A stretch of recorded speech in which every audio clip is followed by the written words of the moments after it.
Right, hi guys. So we've got somebody who's never ever been to prison, and we've got Riley on hand. Haven't we, Riley? Say hi. Hello. Say hi, Riley. Hello to everybody. How's it going? And he's going to ask what would be most important to him that he needs to know if he was going to prison. So, go on, babes.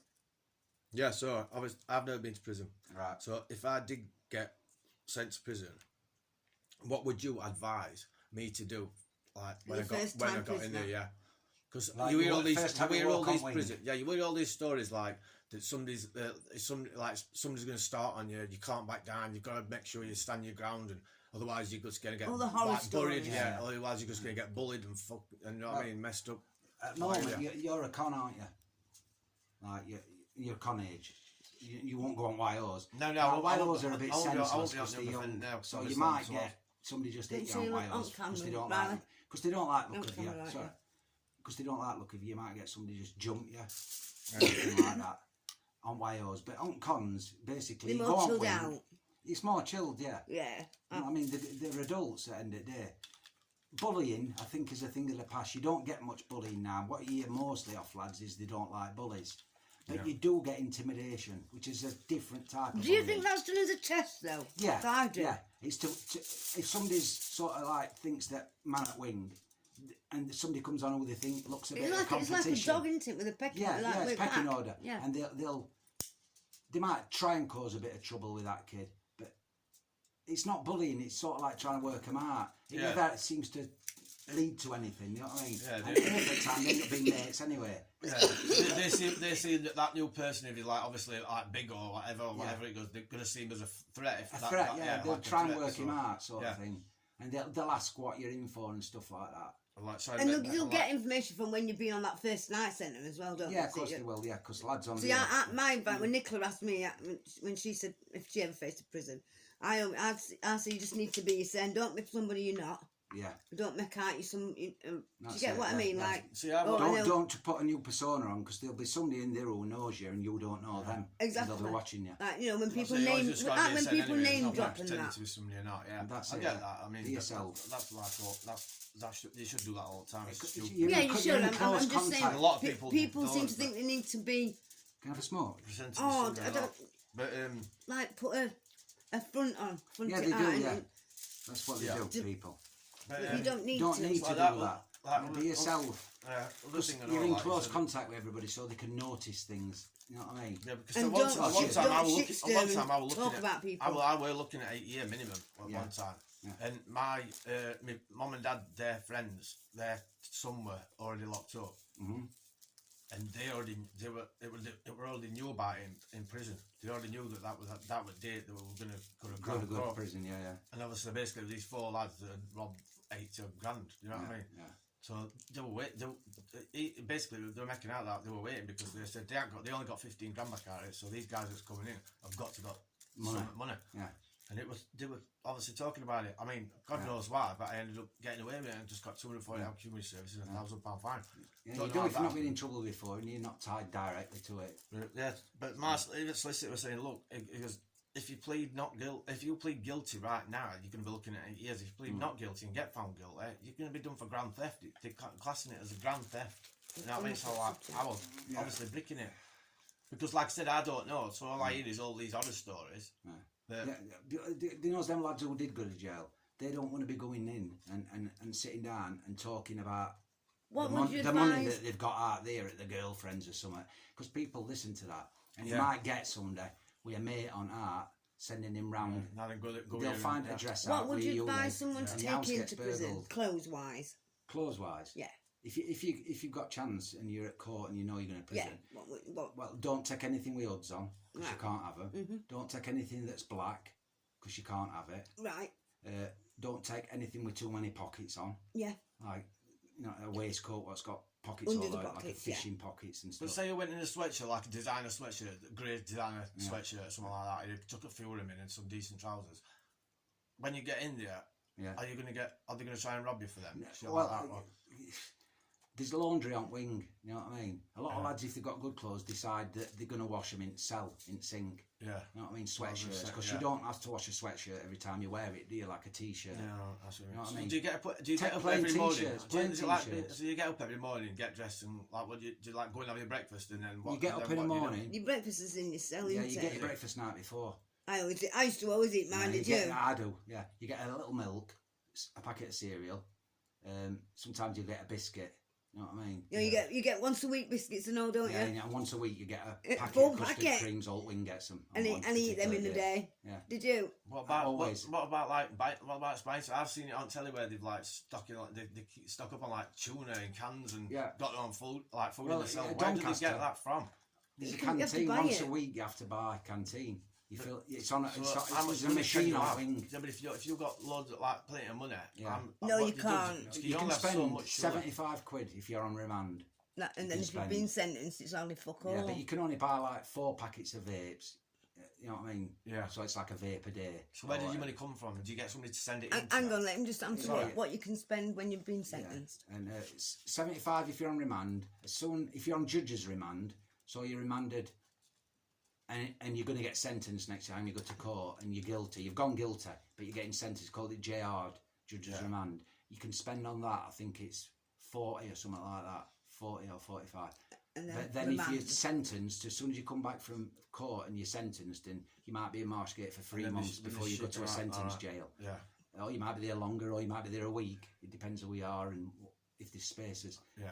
You can spend, I think it's 22 quid or something like that. It's a massive drop, in it? What's that, once a week? Once a week. So you buy a jar of coffee, a bag of sugar. You can only buy a bag of sugar every 2 weeks. Right. So it has to last you 2 weeks at a kilo of sugar. Because they make hooch, aren't it? Oh, yeah, you can't buy fresh orange in cartons because that makes hooch. So you don't want to be wasting sugar, chucking it in people's faces. Yeah, well, sugar as well. Yeah, they put it in boiled kettle, and throw it, and it sticks to you and burns you. Which is usually sex offenders what get that if they find out that they're a sex offender. But yeah, so it's not bad really. After a bit, you end up with loads of tins of tuna, loads of packets of noodles. And is it right that you trade them for stuff? Yeah, you trade can swap out. them. Yeah, you can swap like say 2 tins of tuna for a packet of vapes if you've got no vapes. You know what I mean? Right. Or you might buy your sweatshirt. I like it. I'll give you a packet of vapes for it. But and you've just got anybody that's like going to come in and say, I'm having that. What are you going to do? Nobody's not going to take out off you now. Right. I didn't think it was like that myself. No, you don't have. It might have done it in old days, 70s, 60s, but at Borstals and stuff. But nowadays, if someone's saying it is happening, it's happened to them, and they must have stick done together something. more than out. That's what I mean. When you see stuff on telly, it seems like there's proper gangs running it, even in UK. And it's maybe like on Wales in London and Wales up here actually. It's gang related stuff, a lot of it. Wales, but they're all under 21. Aren't they? Right, they've got something to prove to them. Yeah, that's it. Yeah, when you're in your 30s, 40s, 50s, you're not bothered, are you? You just want to get your jail done and go home. Yeah, I get that. Yeah, obviously that is going to be different. So you want to sleep as much as you can. Yeah. Sometimes I get banged up when I'm in a single cell at a sentence jail. I get banged up at 7 o'clock. I'm asleep for 9. What about this thing that's always gone around about like if you're in good bunk beds? Is it it's bunk beds. Is there like a hierarchy in that cell for who's on top bunk? No, because you'll never go. You very rarely go in a double cell. 2 of you always come through reception. So who's ready there will decide. One space up there, one space over there, and one space here. And when you go in, the lad who's been in before you're going into their cell. Yeah, you're going into their cell, sort of thing. Right, It'll be your cell as well, but you'll get the top bunk. But hopefully he gets out week after, or he gets shipped out to Morelands, and then you move from top to bottom, and it happens to the next lad, he goes on top. So bottom bunk's best, obviously. You don't want to be climbing up at the top bunk all the time. There's no ladders. I want the top bunk, mate. Some people do like top bunk. I like bottom bunk because if I don't want to watch what's on telly and he does, I can put my earplugs in and put a towel up, tuck it in the edge of bunk, and I can go to sleep. That's what I mean. All little things like that, though. Yeah. You know what I mean? You work things out between you and pad mate. Generally, if you don't like your pad mate, I mean, I've had pad mates before come in. Absolutely stinks as soon as he walks through the door because he's been injected and his legs are smelly, and he's not been in bath, and he's not had a shave for 6 months. He's a street tramp, basically. And I've gone to school. He's not coming in here. So what about other side of the coin? What if you get somebody that comes in that says like proper cunt and just fucking is a nasty bastard, like, and you're like, if you don't like him that much, you just next day you just go to scroll. You don't say out about him. You just say, I want out of that cell. All right. Why? Scroll saying, you say it don't matter why, but I'm not going back in that cell. So find me another place. And refuse to go back in cell. They can't push you in, force you in. Though, does it? No, they can't force you in. If I get somebody who stinks, I'll say, you stink, mate, get in the shower in the morning. And if he don't go in the shower, first opportunity he gets, then I kick him out. I'll say, get your stuff and get out. All right, so probably last question, biggest question that everybody's going to say. In showers, they always talk about dropping your short soap and all that bollocks. They're not like that no more, they're cubicles. Private cubicles. So it's just like going to a normal shower. When you're in shower, like, all you can see are other people, it's top baths. of their heads. Right. Does it? Yeah. So does shit kick off in the showers if it were going to kick off? Is that an area where they try? There is farts in the shower, yeah. But that's only because there's no CCTV. That's what I'm saying. Yeah, that's what it is. Not so much bullying. That's what I'm saying. So is that a place where if something were going to happen, that's the opportunity to I've seen people slashed in shower with tuna lid and stuff like that. Because they've got no clothes on, have they? And slipping and sliding all out floor in your bare feet, and kid comes in with trains on. He's got upper hand, hasn't he? I certainly haven't seen anybody in fucking showers with a broom up their ass. Now, worst thing I've known happen is two lads tried to get somebody to get the parcel out, and they won't get the parcel out, so they've held them down and pulled it out.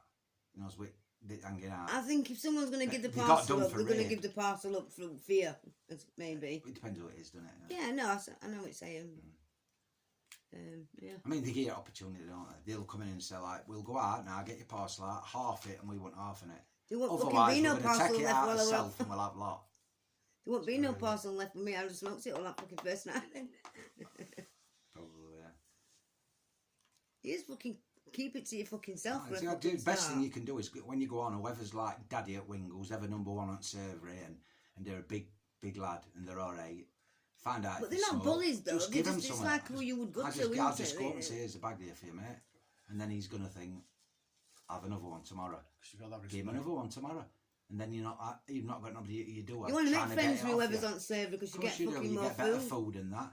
More food. That's what I do. I said to him, sort me out food and that, and there's a bag there. And you just share what you watch on telly. You don't like tell somebody. Of course, yeah. If my padmate wants to watch EastEnders and I don't, you wouldn't tell him no, and though, all would I'll you? say is, right, later on we're watching Ancient Aliens then for an hour. You come to agreements. Yeah. You usually get on with your padmates. I've had about 2 or 3, I think, out of probably 100. No, I wouldn't let anyone dominate to me that I could not watch telly. No. Have it on. You make an agreement. Telly goes off at 12. You know what I mean? Ow. I've had one lad. I just used to sit and do my writing, me. Family Guy, and it were until 1, and it were noisy and horrible. So I said to him, like, listen, watch one or other. Yeah. Well, obviously watch first one and then switch it off. Watch. Like you can buy things from Argos catalogue. What is it, J? Oh God. You can buy from. God, what do you call it, J? Clothing. J fucking. Not Sports Direct. JD Sports. Yeah. No. Sports Direct's what they use in Marshgate for sports clothes. Can I and just then use there's Gemma Records for your CDs. Oh fucking hell. The canteen's done by DHL. That's who brings it into. Yeah. The delivery. Yeah, because in Lindholm there's an aircraft hangar, and at Lindholm you work in that aircraft hangar doing canteens. It's like a supermarket. You go around with a ticket. Some tobacco. Brian used to pack it with for women's prisons. This is when years and years ago when they used to. Women used to get them little 5 gram packets. I don't know. I am Golden Virginia, and we didn't get them. No, I'm saying there were one like a cheaper tobacco, and they used to pack it